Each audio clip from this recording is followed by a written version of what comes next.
E aí, galerinha, tudo bem?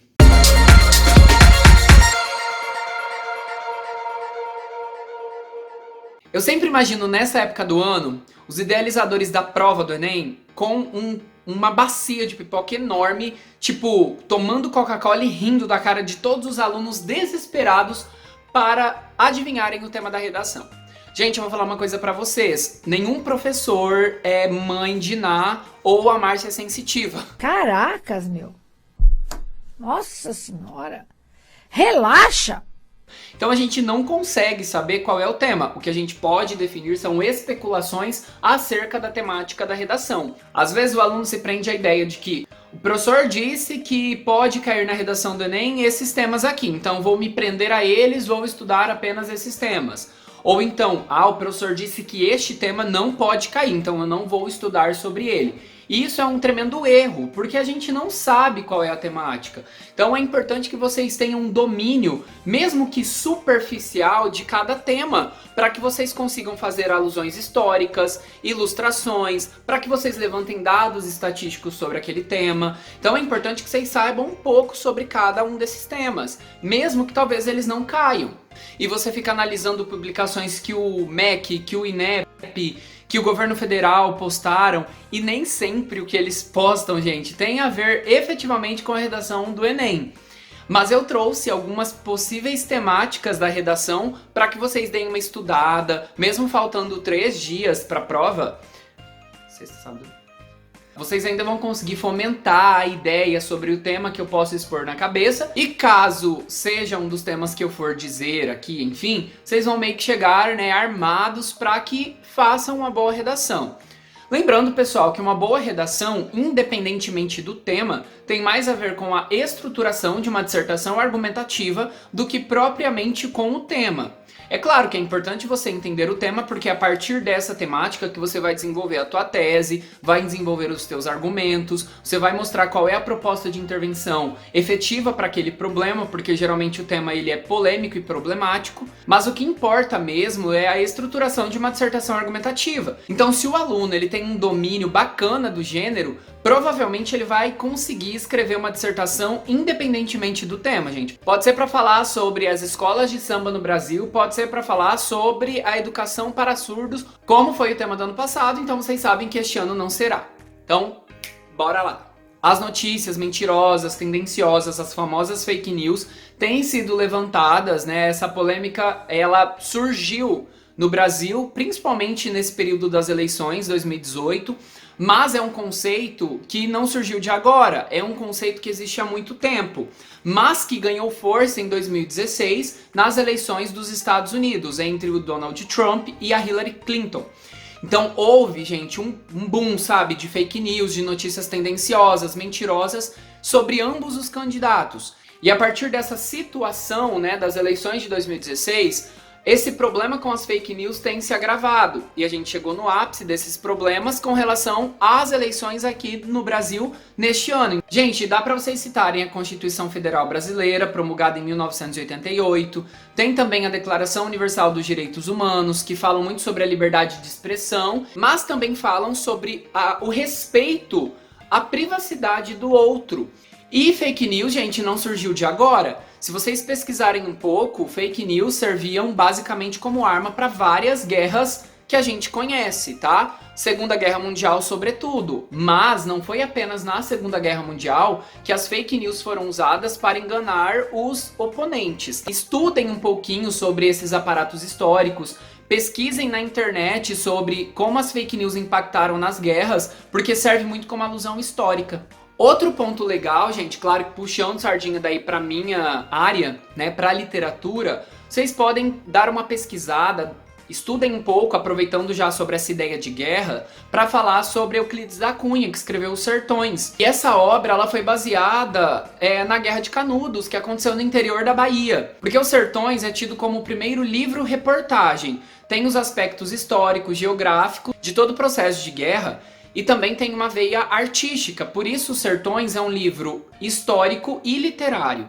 E o Euclides da Cunha, quando ele foi para a Bahia para cobrir a Guerra de Canudos, ele tinha uma visão totalmente diferente do que a guerra estava sendo. porque os habitantes do Sul e do Sudeste tinham uma visão bem diferente do que estava sendo a Guerra de Canudos que acontecia lá no Nordeste brasileiro. Então, não é que houve muitas fake news com relação à Guerra de Canudos e tudo mais, mas vocês podem puxar um gancho para essa questão de ausência de informações, de alienação das pessoas, e dei uma pesquisada mais aprofundada sobre isso. Galerinha, um outro tema que eu apostaria, eu não sei porquê, mas este ano eu tô com um quê muito forte com os idosos, tá? Com os nossos velhinhos. Eu acho que pode ser um tema que caia por conta do envelhecimento da população brasileira. Gente, segundo o IBGE, a população acima de 60 anos representa quase 14% da população brasileira. Alguns estudos apontam que daqui a 25 anos esse número vai aumentar muito. A gente vai chegar a quase 25% da população sendo idosa no Brasil. Ou seja, 1/4 da nossa população na terceira idade.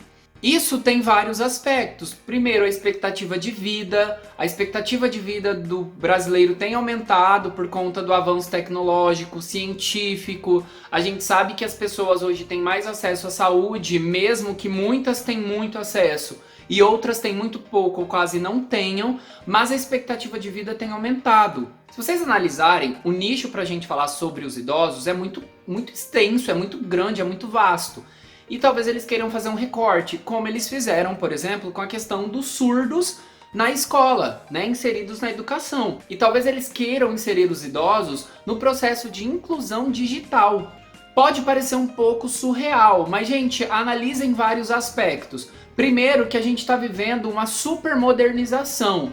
Se vocês analisarem o perfil dos avós de vocês, eles têm tentado ocupar um espaço nessa inclusão digital. Porque a cada dia que passa, não só o Brasil, mas o mundo todo fica a cada dia mais conectado.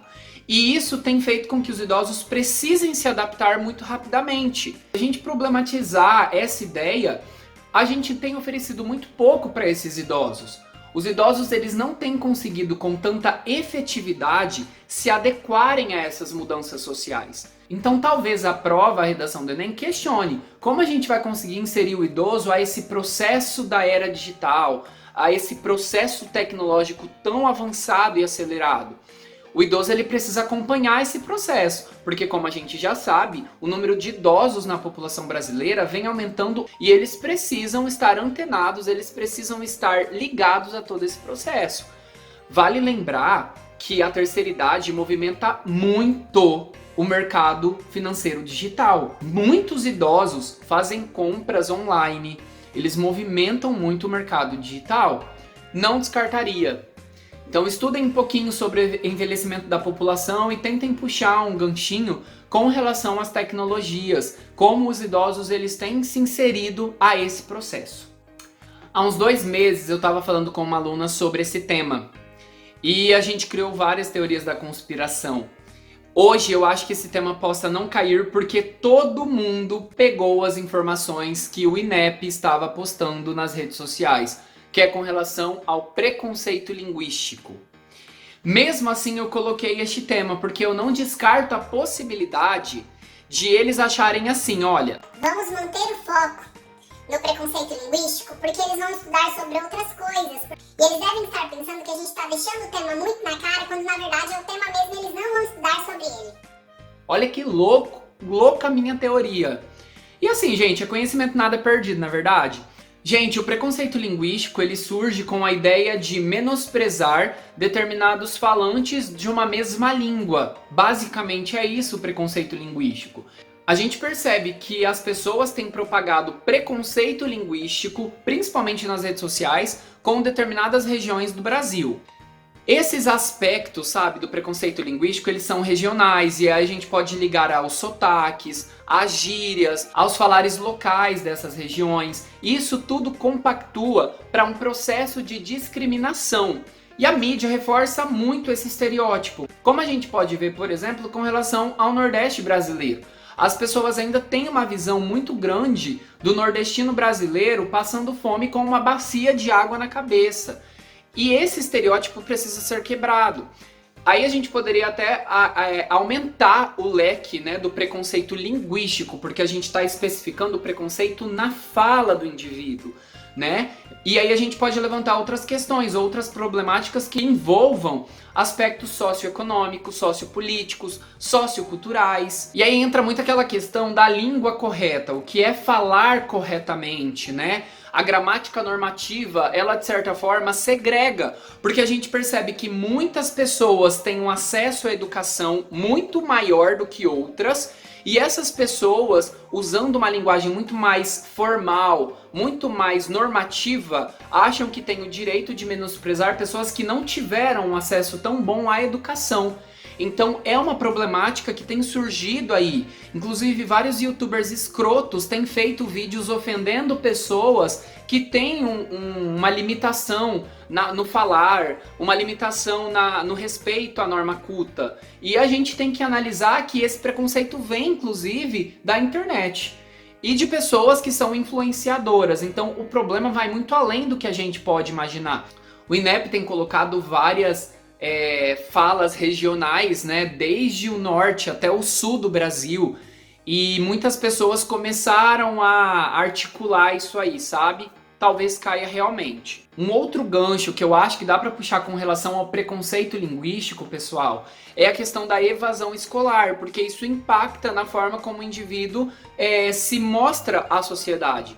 E a gente percebe que o índice de evasão escolar no Brasil tem aumentado significativamente, e isso é uma problemática bem séria, que envolve também esse processo de preconceito dentro de sala de aula. Muitas vezes do professor para com o aluno, e também de aluno para com o aluno.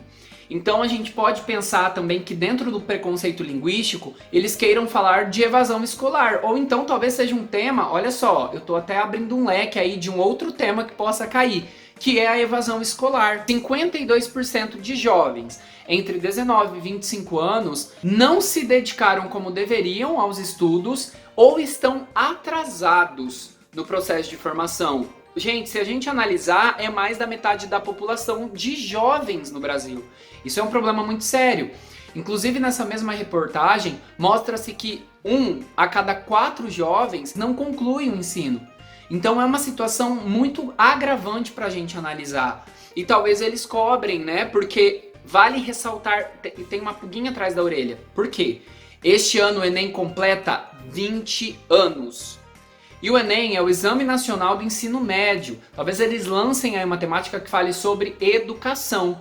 E essa educação ela pode vir inserida a preconceito linguístico em sala de aula, ou então na internet, né, a evasão escolar, então fiquem de olho nisso aí. Algumas dicas que eu posso dar a vocês com relação à literatura, pessoal, começando lá do pré-modernismo, nós temos autores que falam sobre essa variação linguística, o Monteiro Lobato, nós temos o Graça Aranha que escreveu Canaã, então mostra muito essa fusão, essa miscigenação cultural que impacta no processo linguístico. Daí a gente vai lá para a segunda fase modernista, onde nós temos a prosa regionalista e nós temos escritores que falam muito sobre dialetos locais, Vidas Secas, do Graciliano Ramos, tem a obra O 15, da Raquel de Queiroz. E se a gente for lá para a terceira geração do modernismo, nós temos o Guimarães Rosa, que foi um dos maiores escritores a fundarem palavras novas na língua portuguesa, os famosos neologismos. E isso impacta na forma como os falantes usam a própria língua. Então, são alguns aspectos que vocês podem pesquisar para usarem como ilustração para a defesa da tese de vocês. Eu deixei esse tema por último porque eu comecei a pesquisar algumas coisas, eu comecei a assistir alguns vídeos, eu entrei em alguns sites oficiais do governo federal e eu percebi um tema que pode cair. E este tema é alimentação escolar. É um tema bem aleatório, eu acho que muitas pessoas não estão ou não estavam preparadas para este tema, mas eu vou levantar alguns pontos nessas pesquisas que eu fiz que mostram que é um possível tema. E é um fortíssimo tema, por isso eu já deixei até para o final. E no começo deste ano, quando o MEC começou a esquematizar a prova do Enem de 2018, o MEC publicou uma notícia comemorando os 63 anos do Programa Nacional de Alimentação Escolar. Inclusive, este programa ganhou da Organização das Nações Unidas, a famosa ONU, uma menção honrosa. E isso foi feito, essa publicação foi feita bem no início da esquematização da prova do Enem. Um mês após essa nota de comemoração, eles atualizaram a Cartilha Nacional de Alimentação Escolar. Essa cartilha é basicamente um documento que aconselha as formas como as escolas nacionais devem oferecer alimentação aos alunos. E a gente sabe que a alimentação é um processo muito importante para o ensino-aprendizagem. Quando nós estamos com fome, nós não nos concentramos. A alimentação faz parte da evolução humana. Enfim, gente, são várias questões para que a gente tenha uma alimentação adequada, para que a gente respeite as refeições que a gente precisa seguir.